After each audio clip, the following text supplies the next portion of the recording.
Live from our 7 Tasmania studios, your nightly news with Louise Huber begins now. Tasmania's daily COVID case numbers have fallen today, but locals are being reminded to expect fluctuating numbers. 1,479 cases were recorded overnight, down by nearly 300 compared with yesterday, with no one currently on a ventilator. 1,105 people have also been released after completing isolation. The Premier once again urging people to practice good hygiene and stay at home if feeling unwell. Tasmania has scooped the field at the Australian Tourism Awards, taking home a whopping third of the gold medals on offer. Industry leaders welcoming the news after 2 years of dealing with the impacts of COVID. A golden night for our gold standard tourism experiences.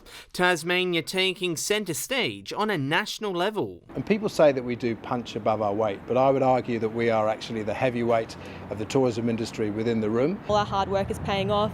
It's really encouraging, and yeah, we plan to make that very known. Local operators securing 8 of the 25 National Tourism Awards gold medals. Hobart's Muir's Fish Centre, one of the winners, recognised for their ability to adapt in challenging times.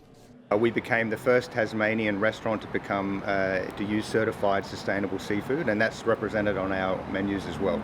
Sapphire Lodge at Freycinet successful in the 5-star luxury accommodation category, recognised for their focus on connection. The location, celebrating where they are in Tasmania, in Freycinet, and just connecting every guest experience to where they are. Coal River Farm, meanwhile, scored gold in the retail and hire services class. We hope that encourages people to come back to Tassie, come see what we're all about. But yeah, we have a lot to offer. Despite COVID and rising oil prices, many are confident the sector will prosper from this medal haul. It shines a light on the products that we have, which are first class, world class. We're booked out nearly every single night. Tourism's a major factor here from interstate and soon to be international travellers again. John Hunt, 7 Tasmania News. The state opposition says slashing the cost of a metro ticket must be considered to help Tasmanians cope with soaring fuel prices. The call comes as the cost of filling up the tank nudges $2.30 a litre. Labor wants more affordable public transport, including a better deal for passengers during off-peak travel. It makes no sense that we have empty buses travelling around our urban areas when people could be using them at more affordable prices. So the Premier should act today. It would come at a cost to government, but I think right now is the time that we should be looking at that, and I'll have more to say about that next week. Labor also calling on the government to look at fast-tracking projects to reduce congestion. A talented Tasmanian gymnast has revealed she's targeting a World Championships berth later this year. She was among 100 of the sport's top athletes putting on their best performance at Kingra Sports Centre. Somersaulting towards success, Amber French is one of Tasmania's top trampoline athletes. This was my first senior competition, so to get a good routine and a good score on the board is my aim. And it's a testament to her abilities, having already qualified for nationals. The 100 others competing in today's state championships hoping to follow in Amber's footsteps. There's a few members of the team that are still looking to hit that qualification score, compete at nationals, which will be against everyone from around the country. With artistic gymnastic disciplines also on show, the journey here wasn't as effortless as it may appear on mat. And the senior squad will train at least 3 times a week, some of them up to 5 or 6 times a week. Things aren't made any easier on the day, with more than 500 spectators watching from the stands and 28 judges scoring from the sidelines. I'm always nervous getting on the trampoline, just trying to do all 10 skills. The contenders' movements scored against an array of skills and penalties. If they step outside the line, there's a deduction for that. If they have a fall, there's a deduction for that.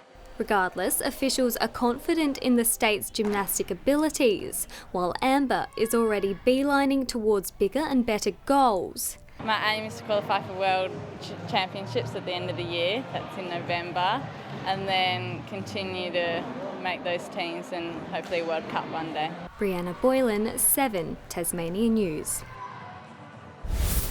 A local weightlifting competition has attracted a powerful crowd after a 3-year hiatus due to COVID.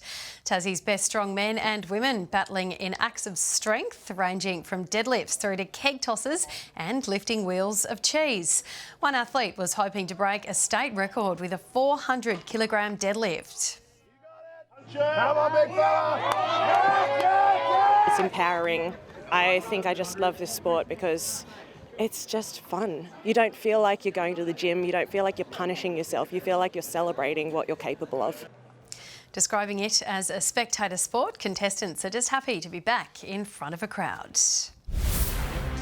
The Greens Party is set to celebrate a special birthday at the Hobart Town Hall this evening. The party was founded at a meeting 50 years ago this week in an attempt to stop the flooding of Lake Pedder. It's recognised as the first party of its type in the world, with tonight's event to feature a number of special musical performances. Former leader Bob Brown says the movement has grown into one of the country's largest political forces, with Tasmania's economy a major beneficiary. Out of that has come a changed dynamic for Tasmania. Its economy, its jobs, all based on our world-renowned wilderness. The party is aiming to grow to 12 Senate seats at this year's federal election.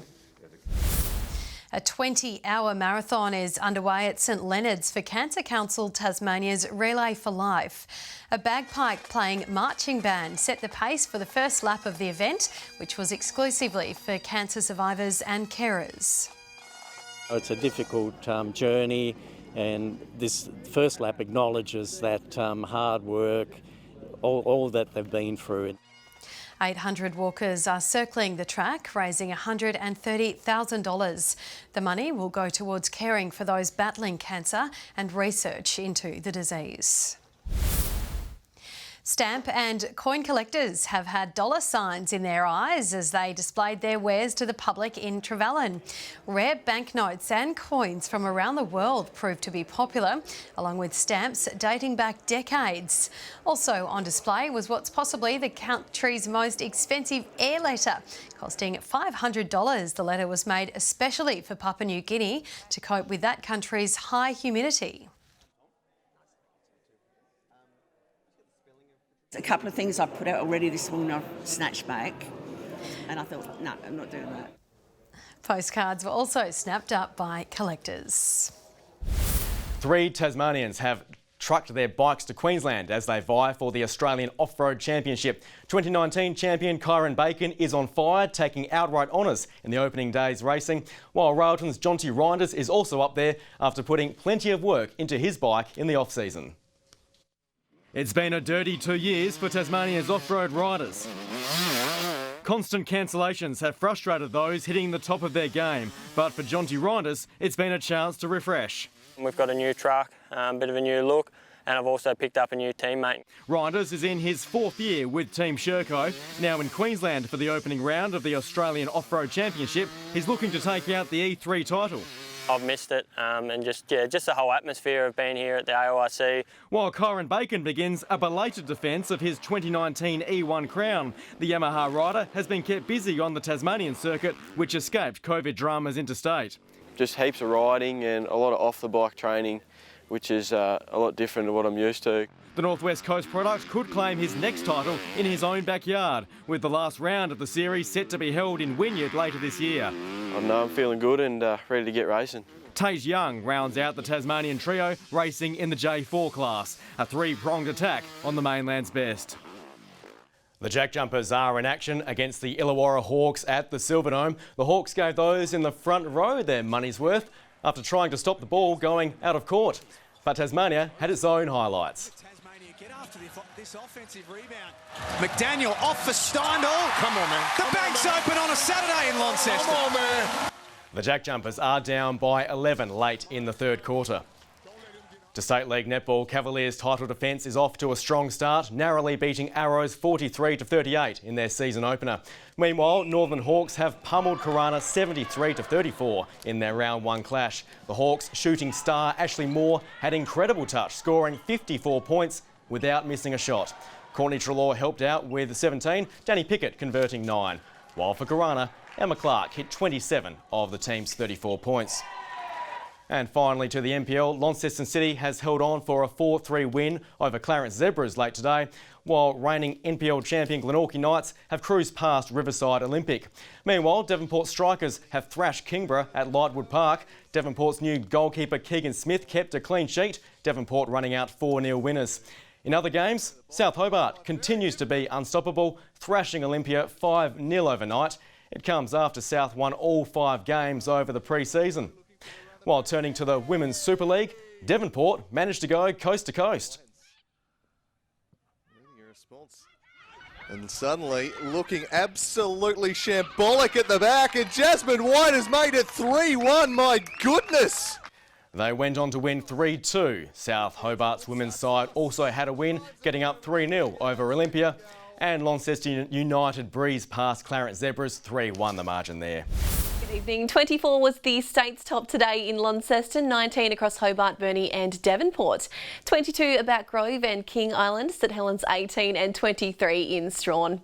On the close-up, mostly clear skies across the state with a blanket of cloud off the east coast. Further out, cloud is seen developing over Queensland and some thunderstorms and middle-level cloud to the north. Tomorrow shows a front passing to the south of Tasmania with a trough moving over parts of the state. North-easterly winds tomorrow 15 to 25 knots, swells up to 3 metres in the west and south and below 1 metre in the north. And there is a strong wind warning far northwest coast. Tomorrow's forecast now, Hobart, a late drizzle, 25 about Richmond and ooze. In the north, Launceston and Devonport, partly cloudy, 23 in Deloraine. Burnie and Strawn tomorrow, 22, cloudy in Curry. St Helens and Whitemark, partly cloudy and 21 in Swansea. The UV forecast is high 7s across the state. Looking ahead to the 3-day forecast now, Monday showers about the northwest and northeast. Tuesday showers across the west and south extending to most areas during the day. And Wednesday showers about western, southern and central areas, fine elsewhere. Capital cities 28 and partly cloudy in Perth tomorrow, Adelaide 31 and mostly sunny in Canberra. And currently Hobart 18 and mostly sunny, Launceston 19 and Devonport 17 and partly cloudy. That's all in weather, Lou. Lovely, thanks Jackie. And that's all your news for your Saturday evening. Thank you for joining us. We'll see you tomorrow. Good night.